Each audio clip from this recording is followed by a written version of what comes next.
I'm fine. I mean, I haven't eaten a vegetable in 3 days. I cried watching a car commercial, and I think I disassociated during a Zoom meeting, but yeah, I'm totally fine. I'm not grieving, I'm just tired and cold and randomly angry at the sun, but no, it's not grief. I'm just built weird. Welcome to denial, the first stop on the grief spiral. It's that magical little phase where nothing's actually wrong, even though everything inside you is clearly on fire. This is the part where you say, I'm just numb, that's all. I'm actually okay, like weirdly okay, or I didn't even like him that much. As your soul audibly sobs from beneath 3 layers of emotional duct tape. Denial is where your brain becomes your personal PR manager. It drafts a nice little press release that says, everything's fine, nothing to see here, we're moving forward. Meanwhile, your heart is in the break room whispering, ma'am, I haven't clocked in since the incident. And it's not just romantic loss, it's death, friendships, job, versions of yourself you thought would make it further than they did. Denial is the lie you tell yourself because the truth feels too big to hold right now. And look, I get it. The truth is heavy, but pretending you're fine doesn't make it go away. It just delays the breakdown. And if you've ever sobbed uncontrollably in a CVS parking lot 3 weeks after the actual event, you know what I'm talking about. So today, we're cracking open denial. Not to shame it, but to understand it. Why we do it, how it shows up, and what happens when it finally gives way to the truth we weren't ready to feel. This is the first episode in our 5-part Brutally Human Grief series.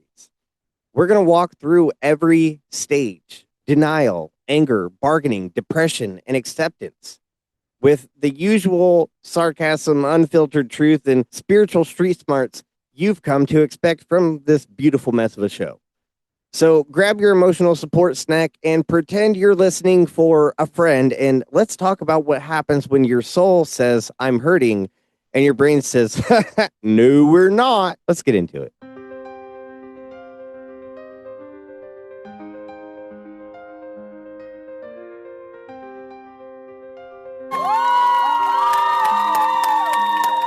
All right, before we dive headfirst into emotional avoidance, let's talk about where this whole 5 stages of grief thing actually came from.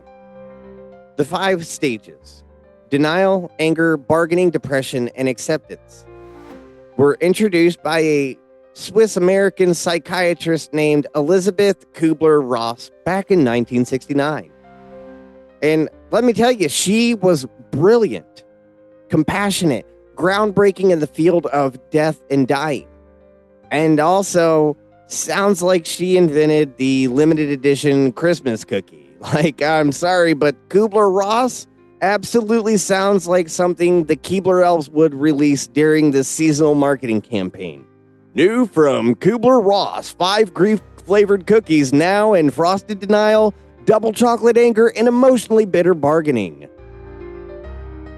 Okay, but seriously, her work changed the way we talk about grief. And while the stages weren't originally intended to be linear, most people go through some version of them, often more than once, in no particular order, like a really painful emotional bingo card. So now that we've set the record straight and ruined the next grocery store trip, let's talk about denial, the gateway drug of grieving. Denial is seductive. It makes you feel like maybe this isn't really happening. Like maybe they're just on a really long vacation. Like maybe you'll wake up tomorrow and this whole thing will be a dream. But I tell you what, if you've ever seen Forrest Gump, you know that mama says that a vacation means you go somewhere and you don't ever come back. And that's just something we got to deal with. And so did Forrest. And denial isn't always loud. Sometimes it shows up in subtle, sneaky ways. I'm fine. You're not. I've been super productive since the breakup. You've rearranged your spice rack 3 times. They're probably just busy. They're not. They're gone. And deep down, you know that. Denial keeps you from falling apart too soon. It's your brain giving your heart a minute to catch up. It says, let's not feel this just yet. Let's buffer. And honestly, it's a bit of a blessing until it overstays its welcome. Because if you live in denial long enough, you start gaslighting yourself. You start wondering if you're dramatic, if the loss really mattered, if maybe somehow it's all in your head. It's not. It's grief. You're just at the first stop. Denial doesn't make you weak. It makes you human. It's your body's way of making sure you don't emotionally faceplant before you even learn how to stand. Coming up next, we're looking at the weird things people do when they're in denial, the coping mechanisms, the avoidance tactics, the I'm not grieving, I'm just buying things online era.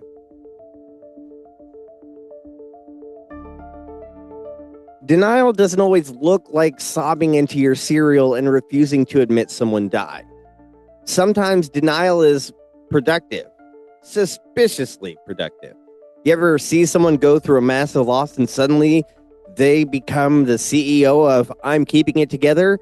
They're organizing closets, color coding apps, starting a sourdough business, or training for a marathon. Sidebar, if your friend has never run a mile and suddenly signs up for a marathon after a heartbreak, that's not a fitness glow up. That's grief with good sneakers.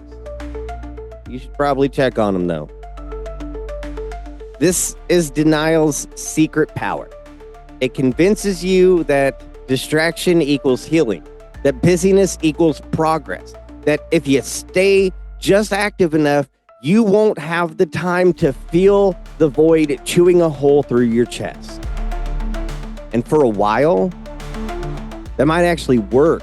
Denial gives you a buffer. It delays the crash. But like all emotional debt, it collects interest. Eventually, your nervous system will cash in on that. Because here's how denial really shows up. I didn't love them that much anyways. That translates into, you absolutely did. You're just afraid of feeling the size of that loss. Or how about, I'm better off without them? That may be true, but if you're saying it 10 times a day like a religious chant, you're trying to convince yourself, not anyone else. Or how about, everything happens for a reason? Okay, philosopher Dan, but maybe sit with what happened first before trying to assign it a moral or slap a spiritual band-aid on it. Or, my favorite, I'm just staying positive. No shade, but if your positivity sounds like a hostage video, it's okay to stop forcing the smile. But denial can also look like laughing too much at inappropriate times, making jokes about your trauma before you've even processed it. Hi, it me. And avoiding people who care about you because you know they'll ask how you're really doing. And let's not forget, grief isn't always about death. It's about breakups, friendships, losing a dream, losing a version of yourself you thought you'd grow into. Grief is any time life changes in a way you didn't choose. Denial lets you pretend nothing's changed, just long enough to function. But if you stay in that place, you become emotionally constipated.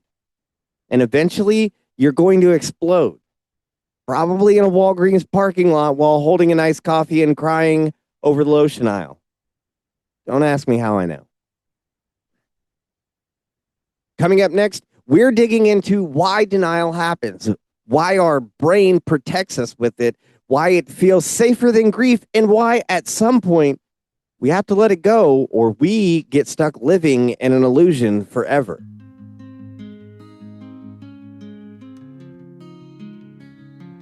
So why does denial even exist?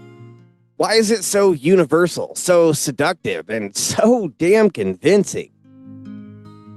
It's not just you being avoidant. It's actually your brain doing what it thinks is best for your survival. Let me break it down for you.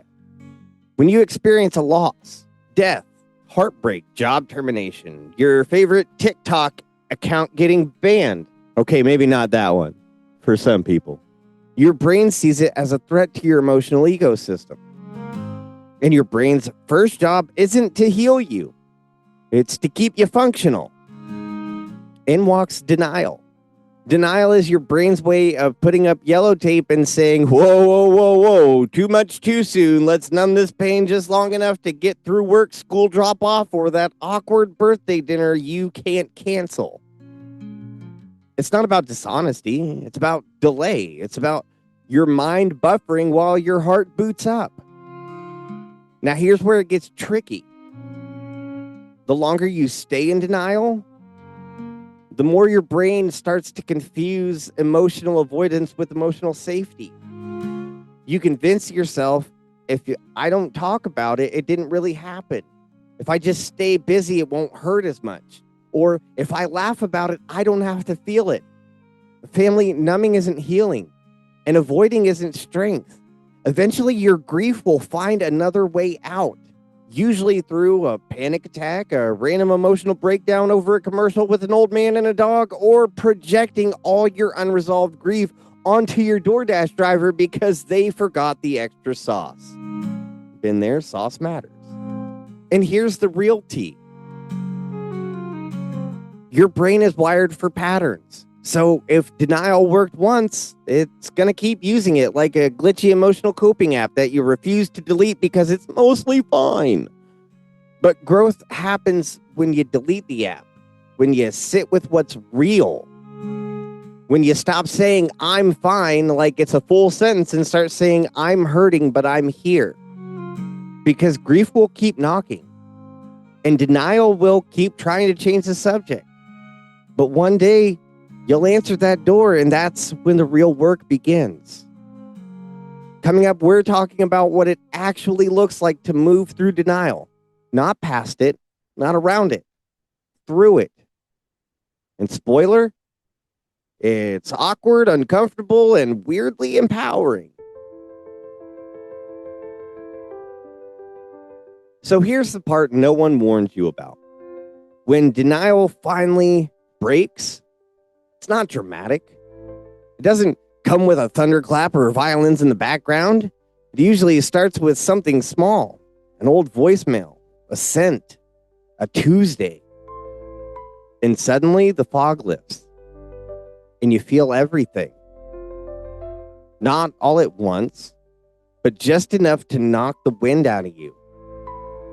That's the moment where you stop saying, they're just gone for a while, and start whispering, they're not coming back. It's when you stop pretending that job didn't mean anything, that friendship wasn't that deep, that breakup didn't gut you. And the worst part, nobody else may notice because you look fine. You're still showing up, still smiling, still paying bills, and still answering emails. But inside, you're crumbling quietly because the armor has finally cracked. That's how it happens. Grief doesn't wait for convenience. It creeps up during the most inconvenient times.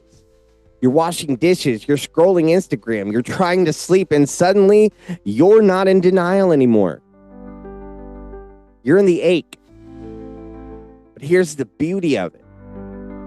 That moment, that first sharp breath of truth, that's where the healing starts. It's the day you stop performing strength and start practicing honesty. It's terrifying. It's humbling. And it's sacred. Because feeling it, finally, is the most human thing you can do. And here's what nobody tells you. There's no right way to exit denial. Some people journal. Some people cry in the shower. Some people write long texts they never send. Whatever your process looks like, just know this. Coming out of denial doesn't make you weak. It makes you real. And that realness, that's where your power is. That's where your truth lives. That's the part of you that can finally grieve honestly. Coming up next, we're wrapping this episode up with what to do once you're finally out of denial. The tools, the steps, the baby level emotional training wheels for when you're no longer pretending everything's fine. So, you stepped out of denial. The fog lifted. The truth hit.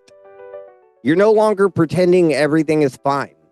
And now you're just sitting here thinking, cool, now what? Because here's the tricky part. Nobody tells you how to function after denial, let alone how to get through it. There's no guidebook for how to rejoin reality after pretending it didn't hurt. No BuzzFeed quiz titled, "Which coping mechanism are you and how soon will it break?" So here's what I can offer. A few brutally human, totally imperfect things to hold on to once denial lets go of you. Number 1, be gentle with yourself. You just survived a mental magic trick where your brain was lying to protect your heart. That's not failure. That's survival.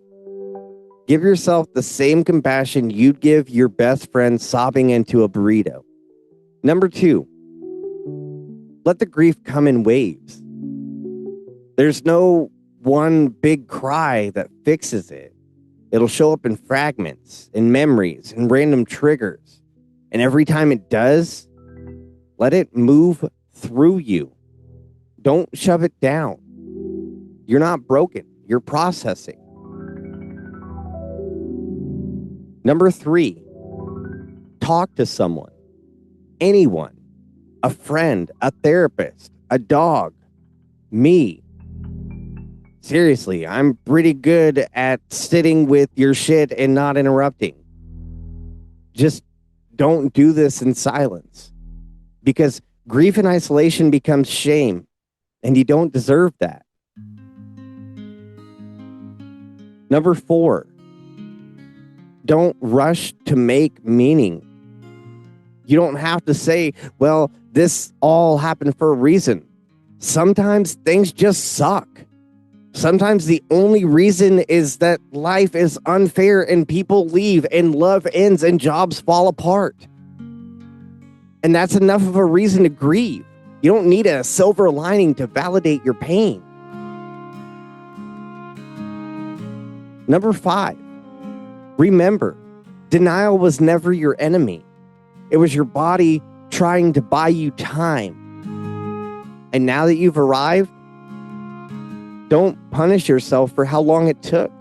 Just honor where you are now and where you're headed next. You're doing better than you think. And even if this stage felt like walking barefoot through broken glass, you made it. Next episode, we're lighting a match to denial's passive-aggressive cousin, anger. And oh, baby, this one's gonna get loud. We're talking rage, resentment, misplaced fury, punching pillows, cursing the universe, and why yelling in traffic may be the only form of cardio for some of us to do. So buckle up, because this next stage isn't soft. It's feral and kind of like a honey badger. Until then, do you, but this time, do it with honesty, boundaries, and a little bit of grace, and maybe scream into a pillow just once for me. I'm Kyle Fields. Good night.